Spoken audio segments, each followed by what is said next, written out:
Okay guys, so mana geng-geng kereta control yang suka modified kereta control, kau boleh dapatkan ni screwdriver daripada Dakmara.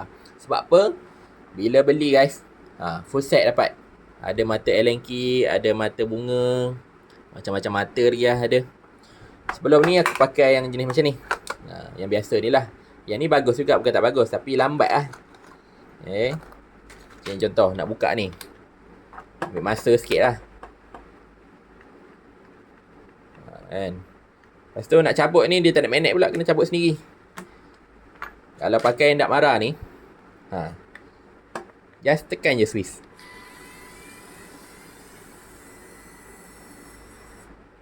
Betul siap ada magnet lagi. Nak pasang balik pun boleh, tak ada masalah. Tekan ke bawah. Macam ni nak pasang, lambat sikit lah, bukan tak boleh.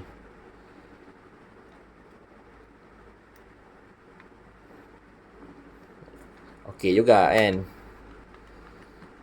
Tapi kalau kau beli ni, memang lagi best lah. So mana nak dapatkan Dakmara ni, kau boleh tekan link dekat video. Thank you semua.